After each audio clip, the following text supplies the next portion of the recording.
Simple ratio का मतलब ये हो गया कि जो हमारा रेशियो है वो होल नंबर्स में लिखा होना चाहिए, जैसे 1:2 या फिर 2:3। सो जो भी रेशियोज है वो होल नंबर्स में जब रिप्रेजेंटेड होता है ना, you know what are whole numbers, मतलब 1 2 3 होना चाहिए, फ्रैक्शन नहीं आना चाहिए, तो हम उसे क्या बोलते हैं, हम लोग उसे बोल देते हैं सिंपल रेशियो। अगर मैंने इसी को लिख दिया होता 1:2.5, so this is not a simple ratio.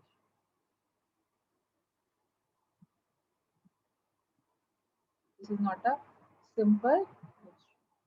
ठीक है, मतलब होल नंबर्स होने चाहिए, फ्रैक्शन चीजें नहीं आनी चाहिए, डेसिमल्स नहीं आने चाहिए, will call it as a simple ratio. तो ये लॉ क्या बोलता है, लॉ सिंपल सा एक चीज बताता है हमें कि जैसे फॉर एग्जांपल हमने ले लिया हाइड्रोजन एंड ऑक्सीजन, ये दोनों मिलके क्या कंपाउंड्स बनाते हैं? There are H2O, two compounds that H2O2. can.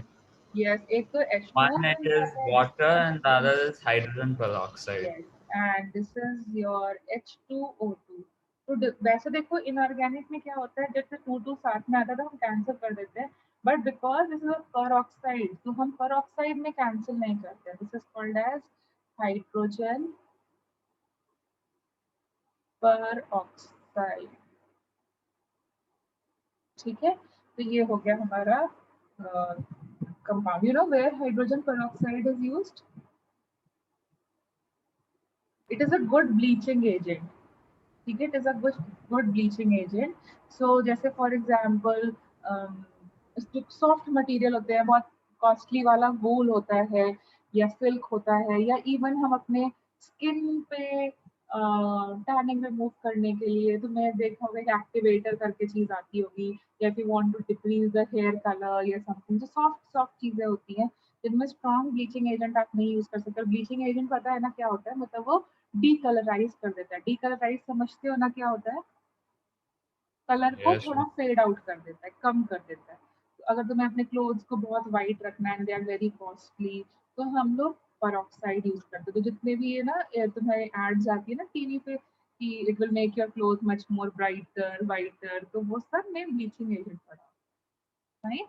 So it is a mild bleaching agent. एक होता है स्ट्रॉन्ग और ये होता है ये थोड़ा माइल्ड, जिसको हम बहुत सॉफ्ट सर्फेसिस पे यूज करते हैं। अब देखो हम अपने लॉ पे आते हैं, तो लॉ क्या बोलता है, what is the ratio of hydrogen is to oxygen in water? 1:8.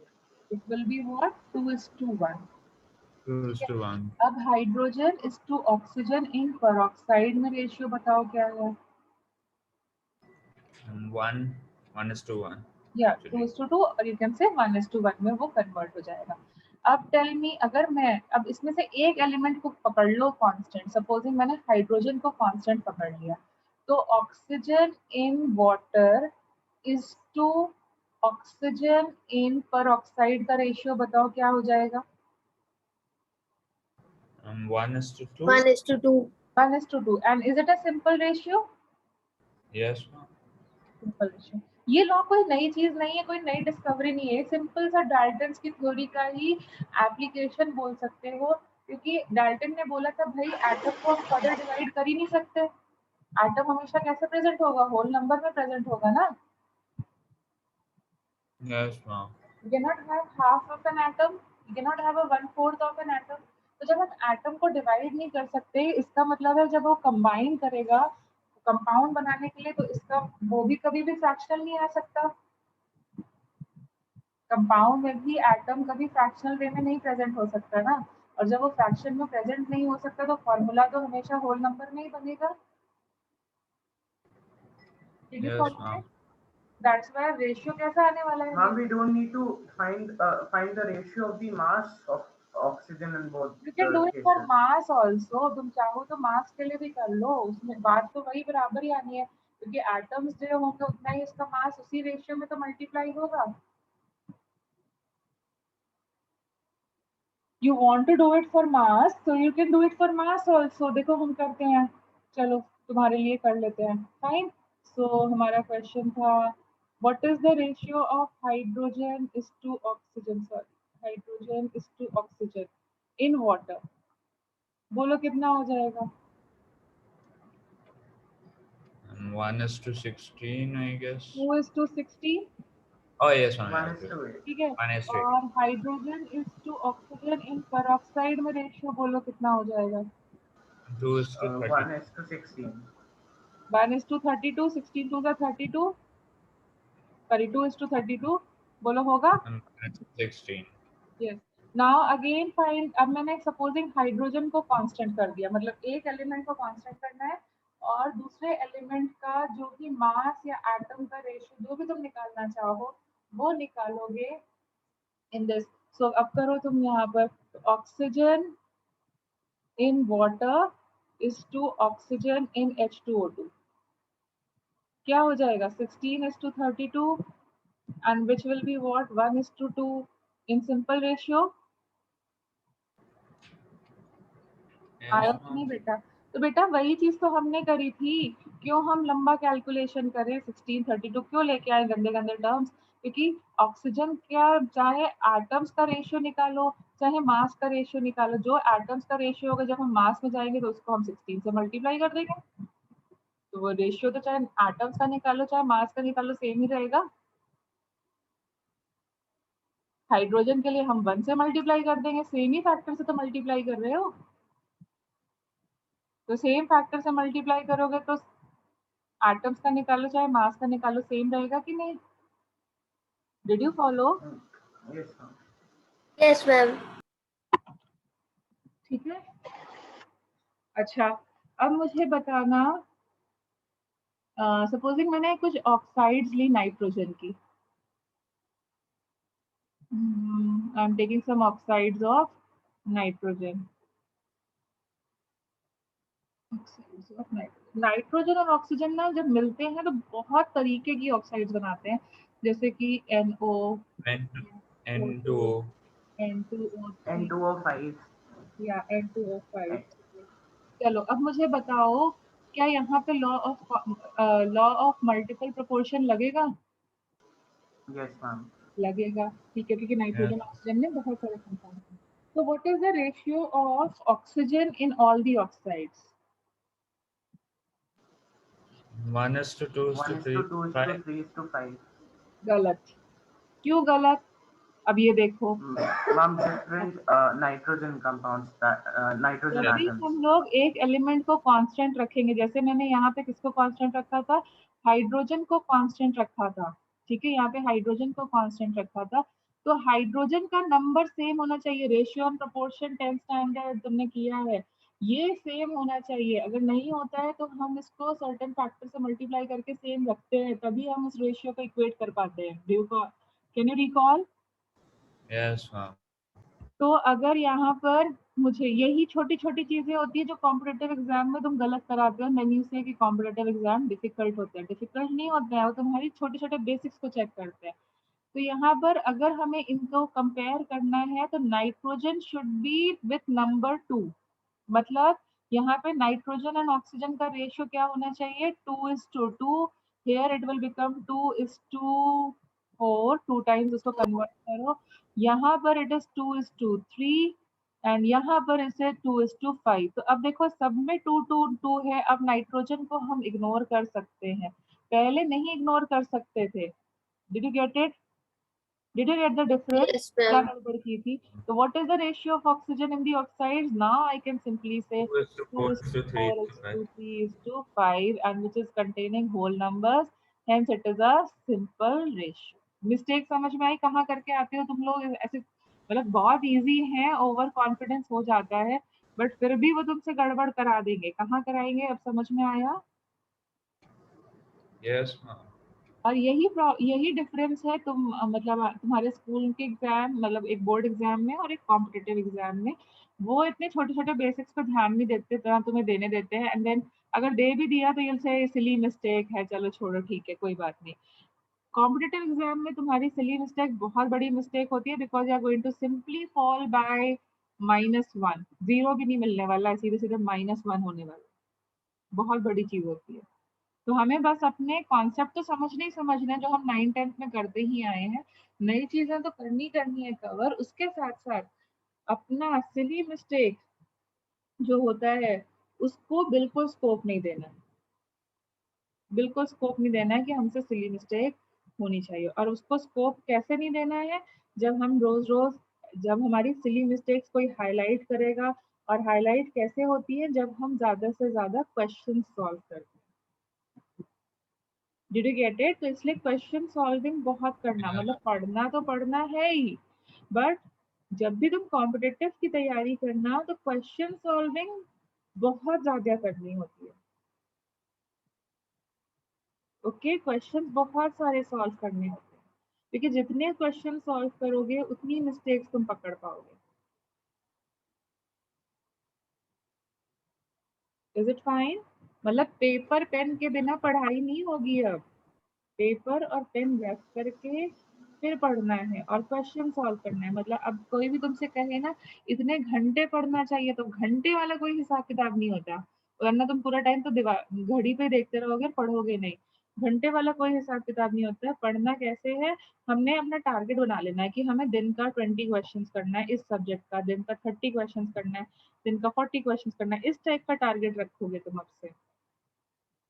Okay, चलो let's move ahead. So let's move ahead to the next law, and that is called as, कौन सा law होता है बोलो? Gay-Lussac's law. Gay-Lussac's law, I guess. There is another one that is called as law of Reciprocal property. reciprocal proportion. ठीक है? And this was given by Richter. So now what does this law tell you? This law states that when definite mass of an element A combines with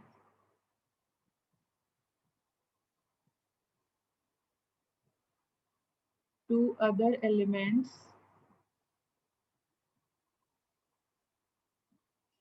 B and C to form two compounds, and if B and C also combine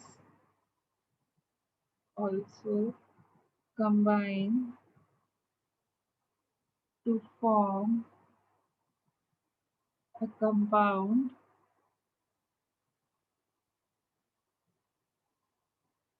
their combining masses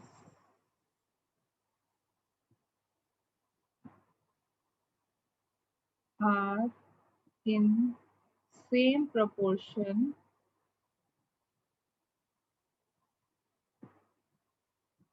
or bear a simple ratio to the masses of B and C, which combine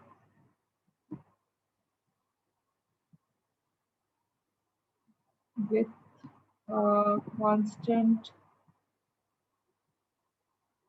mass of, ये तो English हो गया, ठीक है, हमें English की class नहीं पढ़नी है, तो ये लॉ लर्न कर लेना। मैं सिंपल वर्ड्स में तुम्हें समझा देती हूँ कि क्या है। पहले के टाइम पे क्या होता था कि Can हमें you go balance, back to that page? And I'll just take a screenshot. I'll share the PDF, don't worry. I'll send you the Okay. PDF so you can copy it from there. तो ये तो तुम्हें learn करना है, वो बात अलग हो गई। अब मैं इसको सिंपल लैंग्वेज में समझा देती हूँ। सिंपल लैंग्वेज में क्या है, बहुत सिंपल सी कहानी है। पहले के टाइम पर ना क्या होता था, जब नई नई केमिस्ट्री बनना स्टार्ट हुई थी 1880s वगैरह में, जब डाल्टन वगैरह ने अपनी थ्योरी दी थी, तो उस टाइम पर हमें वैलेंसी का कॉन्सेप्ट नहीं पता था। हमारे को ये नहीं पता था कि फॉर्मूला कैसे बनेगा। मतलब हमें कुछ कंपाउंड्स का फॉर्मूला तो पता था कि ये होता है, बट बाकी कंपाउंड्स का अगर वो कंबाइन करते हैं तो क्या फॉर्मूला बनेगा, इसके बारे में हमें इंफॉर्मेशन उतनी ज्यादा नहीं थी। तो तब हमें सिंपल कह सकते हो रेशियो और प्रोपोर्शन का ये एप्लीकेशन है, तो ज्यादा नहीं कर रहे हैं, और रेशियो एंड प्रोपोर्शन का एप्लीकेशन है। उससे हमें दो एलिमेंट्स के बीच में बनने वाले फॉर्मूला का वो मिल जाता था। मतलब क्या फॉर्मूला बनेगा वो मिल जाएगा। जैसे फॉर एग्जांपल हमने ले लिया हाइड्रोजन, हमने ले लिया ऑक्सीजन, हमने ले लिया नाइट्रोजन। तो हमें पता है हाइड्रोजन और ऑक्सीजन कंबाइन करते हैं तो क्या फॉर्मूला बनाते हैं? H2O. H2O, very good. अब nitrogen and oxygen hydrogen combine करते हैं तो इसका भी फॉर्मूला अपने को पता है क्या? NH3. And three. अब उसको उनको ये नहीं पता था कि अगर नाइट्रोजन और ऑक्सीजन कंबाइन कर गए तो क्या फॉर्मूला बनेगा, ये मिसिंग। ठीक है, तो उन्होंने क्या लगाया, सिंपल सा रेशियो एंड प्रोपोर्शन का कॉन्सेप्ट लगाया। तुमने किया है ना, हाइड्रोजन इज टू ऑक्सीजन का रेशियो जो है वो है 2:1। नाइट्रोजन इज टू, या मैं इसको ऐसे लिख दूं, हाइड्रोजन इज टू नाइट्रोजन का जो रेशियो है वो है 3:1। So can you find the ratio of nitrogen is to oxygen? हम करते हैं ना इस टाइप के question, A is to B का रेशियो पता है, बी इज टू सी का रेशियो पता है, तो ए इज टू सी का बताओ क्या होगा। रेशियो एंड प्रोपोर्शन में इस टाइप का क्वेश्चन आता है ना? Yes, ma'am, I guess. आता है ना? And ठीक है, questions don't come like that, but we know about it, you I know guess. ना how to do it. So what do? You have to again eliminate what? इसमें पूरे में concept में क्या एलिमिनेट करना है? Hydrogen. हाइड्रोजन को eliminate करने के लिए अभी अभी मैंने तुम्हें समझाया था क्या करना चाहिए, it should be in the same number. यहाँ पे क्या हाइड्रोजन का नंबर सेम है? No, No, ma'am. ma'am. No, तो ma'am. हम इसको इक्विवेलेंट प्रोपोर्शन में कन्वर्ट करेंगे। इक्विवेलेंट प्रोपोर्शन में कन्वर्ट करने का मतलब क्या है, इस पूरे फ्रैक्शन को इस प्रोपोर्शन को किससे मल्टीप्लाई करें? 3. T. और इसको, तो ये कॉन्सेप्ट तुम लोग को Two. पता है ना? तो क्या हो Yes. जाएगा, सो दिस विल, इसको 3 से करेंगे तो ये क्या हो जाएगा, 6 is 6:3 to and this will 3. Become 6:2। अब हम एलिमिनेट कर सकते हैं। Yes, ma'am. तो what is the ratio of nitrogen as to oxygen now? And 2 is 2 to is 3. 2:3। So now tell me, derive the, is it a simple ratio? Yes, ma'am. तो अब इसके basis पे मुझे बताओ what will be the formula of nitrogen and oxygen? N2O3. 2O3. And N2O3. समझ में आया क्या था ratio, law of multiple proportion, reciprocal proportion? Yes, ma'am. नया फॉर्मूला प्रिडिक्ट करने का तरीका था बस, और कुछ नहीं था। और यहीं से फिर उन्हें पता चल गया, अच्छा नाइट्रोजन की वैलेंसी क्या होती है, 3 होती है। Ma'am, but nitrogen can form many oxides. So, ये तो ये like, एक बेटा मैंने बोला था ना 1880s की बात चल रही है, ये beginning just end of the 19th century. तब इतनी ज्यादा डेवलपमेंट ऑफ साइंस नहीं थी, उनको यही नहीं पता था कि नाइट्रोजन और ऑक्सीजन मिलके ऑक्साइड्स बनाते, तो मल्टीपल ऑक्साइड्स की बातें तो बाद में आई ना। Can you get it? ये बहुत बिगिनिंग की बातें हैं। yes, ma'am. ठीक है, तब तो एक फॉर्मूला निकालने में दिक्कत थी, तो बहुत ज्यादा का तो स्कोप ही नहीं था, तब की बातें हैं। इसीलिए तो अब इन लॉज की उतनी ज्यादा इम्पोर्टेंस नहीं रह गई है, क्योंकि हमें आगे की चीजें पता चल रही हैं।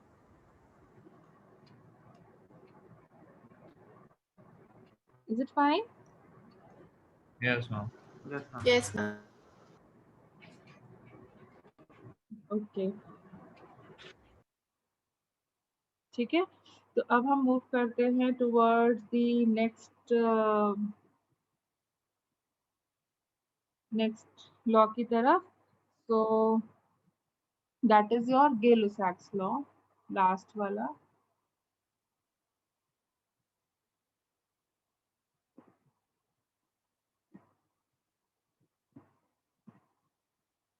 Okay, now what is Gay-Lussac law? This is that says that gases react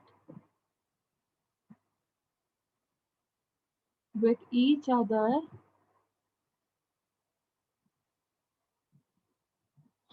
in simple ratio of volume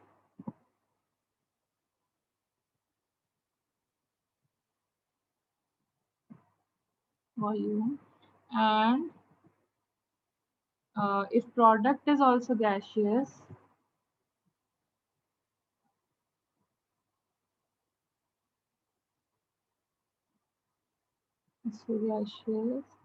the volume silly.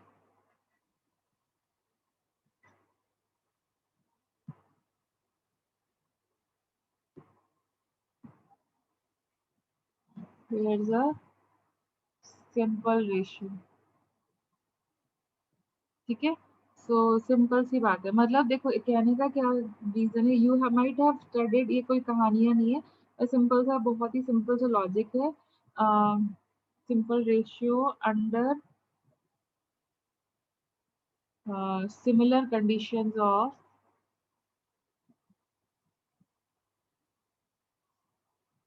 Of temperature and pressure.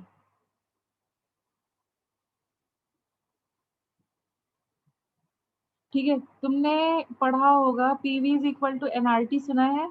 Do you know anything about it? I've heard of it. अच्छा ठीक है। Some Ma'am, equation is it the derived from this ideal law. gas equation, right? क्या? Yes, ma'am. Ideal gas ठीक है, I equation. mean, कोई it's बात the नहीं। ideal gas equation derived from this law, I guess. Okay, let us keep it that way, we'll do it in different. Do you know what are moles? Yes. Yes, ma'am. So moles of gas is directly proportional to the volume of the gas if you keep the temperature and pressure constant. मतलब अगर तुम एक balloon ले लो, ठीक है, मतलब 3-4 balloon ले लो और उसको फिल कर दो, सपोजिंग पहले वाले को फिल कर दो विथ हाइड्रोजन, दूसरे वाले को फिल कर दो विथ ऑक्सीजन, तीसरे वाले को फिल कर दो विथ नाइट्रोजन, चौथे वाले को फिल कर दो विथ CO2, कोई भी गैस के साथ फिल कर दो, बट उसमें जो अमाउंट ऑफ मोल्स हैं वो कांस्टेंट रखो। जैसे हर एक में मैंने 1 मोल फिल किया, तो what will be the mass of hydrogen? 1 मोल का मास कितना होता है हाइड्रोजन का? 22. बेटा मास पूछा है मैंने। It will B 2, it will be 32 grams, this will become 32 grams, 48 grams and this will become 44 grams. So you can see 44 grams, yes. masses will be different, but जो वॉल्यूम होगी ना, मतलब इनका जो वॉल्यूम होगा, अगर मैंने एट STP किया है, STP का मतलब होता है स्टैंडर्ड टेम्परेचर एंड प्रेशर, तो ये जितने And भी बलून yes, है सबका वॉल्यूम कितना आने वाला है? 22.4 लीटर्स। and मतलब 24.4 liters. यस, उनका शेप और साइज अगर सेम है तो वॉल्यूम भी सेम रहेगा, टेम्परेचर प्रेशर अगर कांस्टेंट रखा गया है, अगर तुमने सेम मोल्स रखे हैं तो सेम मोल्स मतलब same volume they will occupy. Did you follow it? तो बस Yes, इसी ma'am. का ही एप्लीकेशन है कि जैसे अगर फॉर एग्जांपल हाइड्रोजन और ऑक्सीजन की रिएक्शन करा दी मैंने, ये भी गैसियस होता है, ये भी गैसियस होता है, और इस टाइम पे हमने बनाया क्या? ये, और ये है स्टीम। स्टीम कैसी होगी? स्टीम कैसी होगी बेटा, गैसियस या फिर solid Gaseous. Liquid? And gaseous. Gaseous. Yes, और टेम्परेचर एंड प्रेशर कांस्टेंट रखा। सो दिस विल सिंपली से कि अगर तुमने 2 लीटर हाइड्रोजन लिया है तो ऑक्सीजन कितना लगेगा? 1 लीटर, और वाटर स्टीम कितनी बनेगी? 2. 2 लीटर। ठीक है, ये लॉ सिर्फ किस पे लगता है? गैसियस चीजों पे लगता है, ये सॉलिड या लिक्विड पे नहीं लगेगा। ओके, बट अगर सपोजिंग सेम ही रिएक्शन करी मैंने, ऑक्सीजन एंड यहाँ पे बनाया 2H2O, बट इस टाइम पे ये बना था वाटर के फॉर्म में, तो I will say 2 litre hydrogen तो चाहिए होगा अगर मुझे 1 लीटर ऑक्सीजन के साथ रिएक्शन कराना है, लेकिन वाटर कितना बनेगा? वाटर कितना बनेगा? Will it be equal to 2 liters or will it not be equal to 2 liters? No, Not ma'am, it will not equal be. to- Yes, so इस केस Not में equal. के-लुसैक्स लॉ एप्लीकेबल नहीं हो पाएगा क्योंकि water liquid में नहीं है। किसके लिए एप्लीकेबल होगा? हाइड्रोजन और ऑक्सीजन के लिए तो एप्लीकेबल होगा क्योंकि वो गैसियस में है, वो 2:1 के रेशियो में ही कंबाइन करेंगी by volume at same temperature and pressure, लेकिन वाटर कितना बनेगा उसके लिए मुझे डिफरेंट कैलकुलेशन लगानी पड़ेगी, इस कैलकुलेशन पे काम नहीं हो पाएगा। Can you follow it? Yes, ma'am. जैसे मैंने लिया ये वाला रिएक्शन, तो यहाँ पर क्या हो जाएगा? 1 litre nitrogen will react with how much hydrogen? 3 liter. 3 liters. To give me 2 liter of ammonia. yes, And 2 liters of ammonia. yes. ऐसे ही similarly if I take 3 liters of nitrogen तो हाइड्रोजन कितना चाहिए होगा? 9. Ma'am. 9 and Sorry, 9. Yeah. ये कितना बनेगा? This is 6 liter. 6. Sorry 6 this big litre. 6. समझ में आया गै-लिसाक्स law? Yes, ma'am.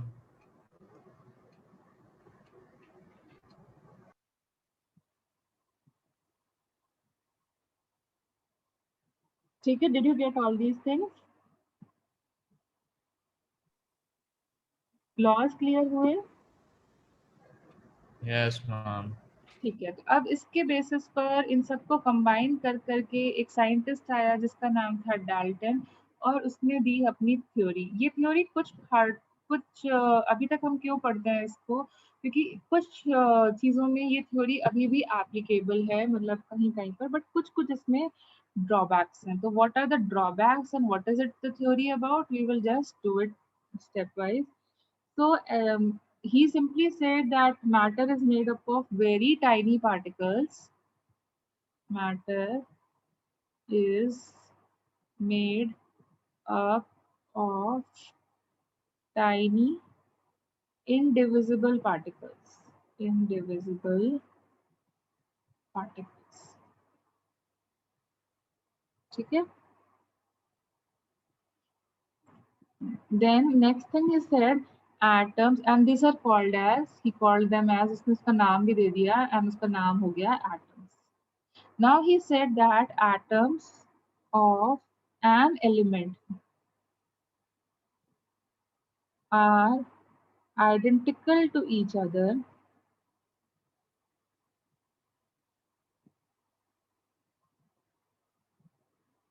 okay in all forms.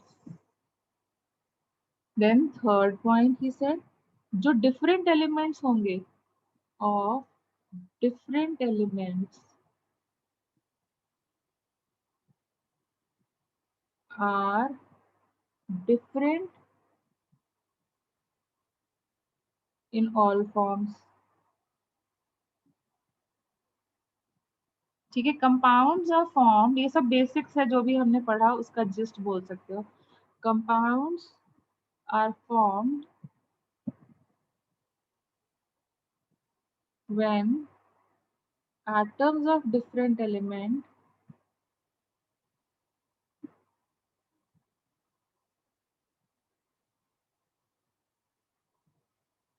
combine with each other in simple ratio. क्योंकि सिंपल रेशियो की जरूरत क्यों है, क्योंकि एटम्स को हम फ्रैक्शन में तोड़ ही नहीं सकते, तो जब भी कंबाइन करेंगे तो वो फिक्स ही रहेंगे. फिर उसके बाद में क्या हो गया, atoms can not be created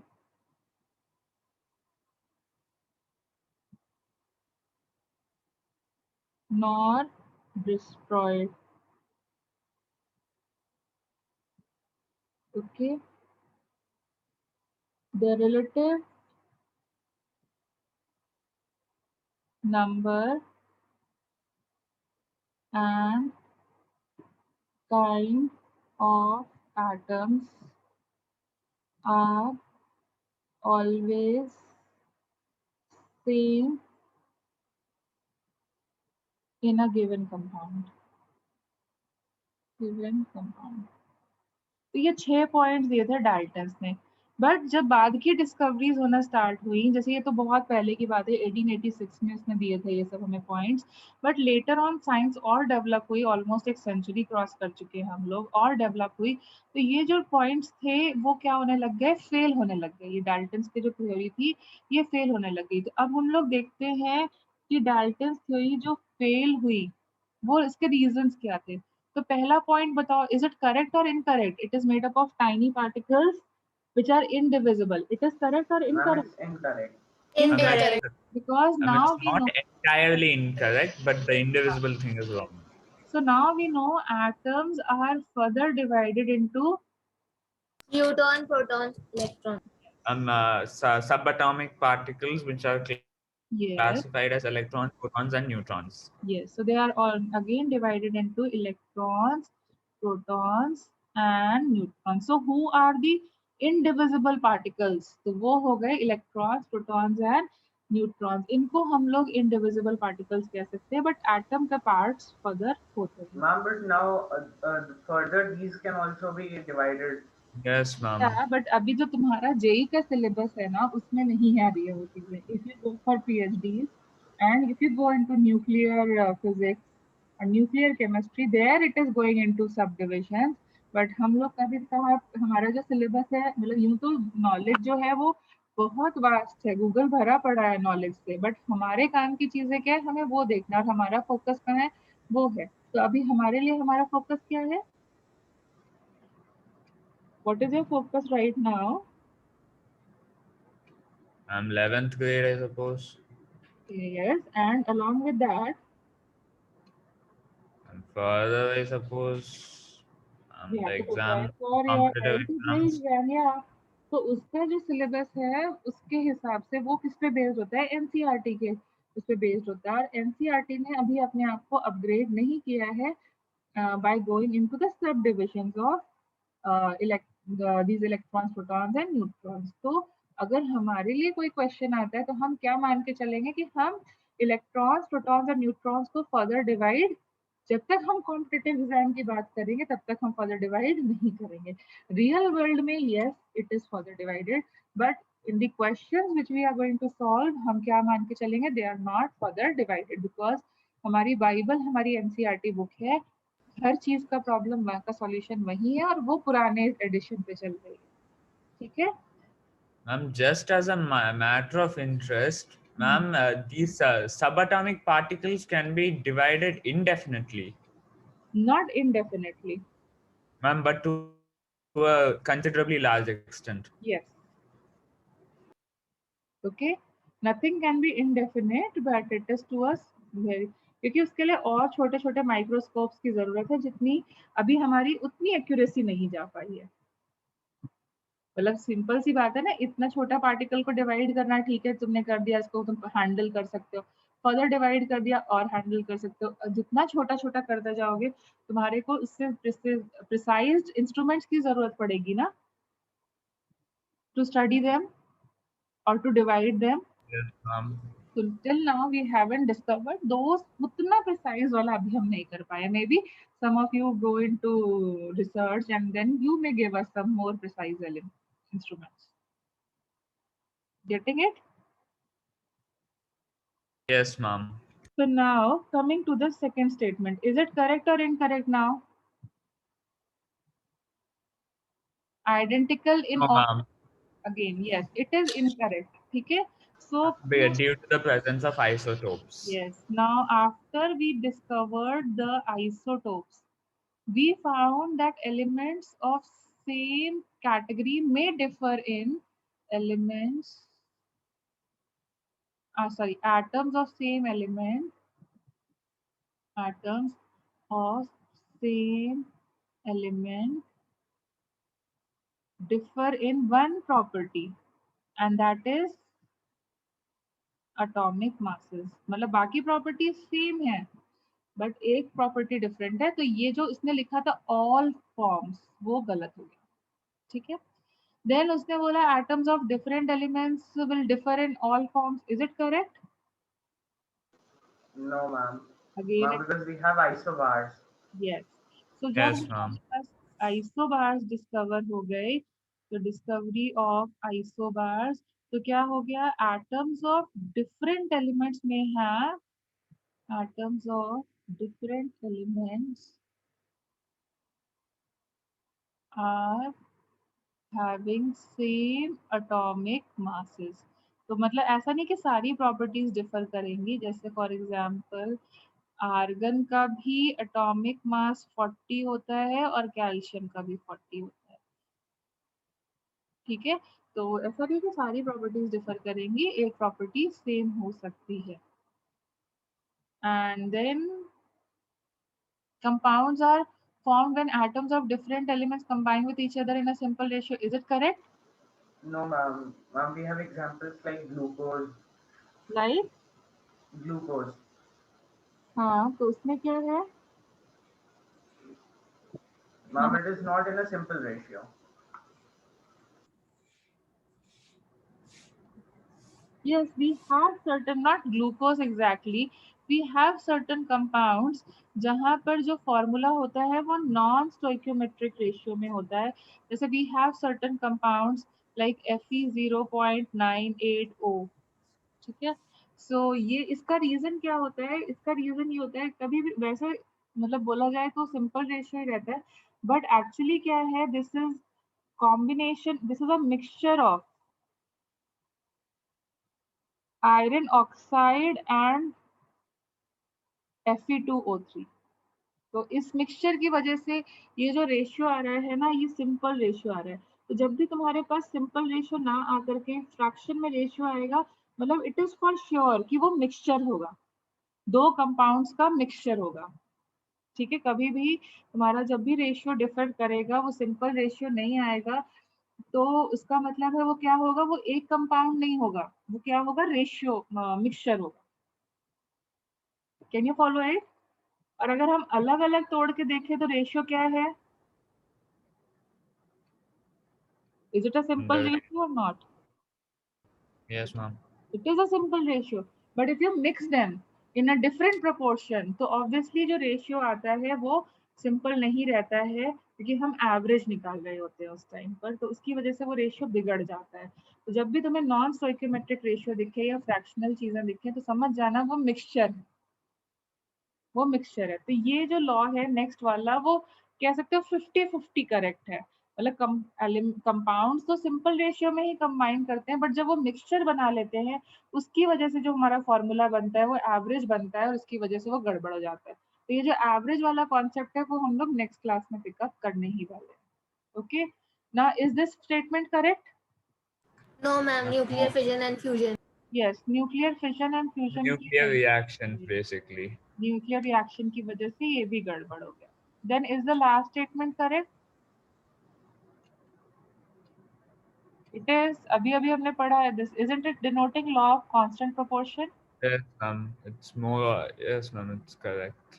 yes, this is denoting law of constant proportion. तो हमारे लिए ये तीन लॉज गलत हो गए हमारे सिलेबस में. मतलब अगर हम कॉम्पिटिटिव एग्जाम के सिलेबस में भी रखें तो ये तीन लॉज गलत हो गए, और तीन लॉज हमारे लिए, मतलब हम अगर अपने करंट सिलेबस की बात करें तो तीन लॉज हमारे लिए आज भी ट्रू है. रियल लाइफ में नहीं है, क्योंकि यहाँ न्यूक्लियर रिएक्शन की बात हो गई, बट हमारे सिलेबस में न्यूक्लियर रिएक्शंस बहुत ज्यादा डिटेल में है ही नहीं, बहुत थोड़ा सा पार्ट है. तो हम law of conservation of mass की बात करें तो उसके हिसाब से हमारे लिए ये तीन लॉज सही हैं और ये तीन लॉज गलत. ठीक है. According to our current syllabus. Did you follow? Yes, ma'am. Everyone, कोई problem? Any problem? No, ma'am. No, ma'am. ठीक है. तो हम लोग अभी अपना क्लास यहीं तक ही रखते हैं. आज की क्लास में तो कुछ ज़्यादा हुआ नहीं है, बट इसका जो थ्योरी मटेरियल है वो मैं तुम्हारे साथ शेयर कर दूंगी, और इससे रिलेटेड कुछ क्वेश्चन भी हैं वो भी मैं शेयर कर दूंगी, तो तुम उनको सॉल्व करोगे. ठीक है. Ma'am, do we have Avogadro's hypothesis? We will do it. अभी तो क्लास स्टार्ट ही हुई है बेटा 11th की. ठीक है. वी विल डू इट, आगे करेंगे. Is it fine? Ma'am, so it is not among these laws. अरे तो वो अलग लॉ में आएगा ना, उसका हर एक चीज का एक सीक्वेंस बनाया हुआ है पढ़ाने का, तो हम वहीं पे ही करेंगे ना. Okay.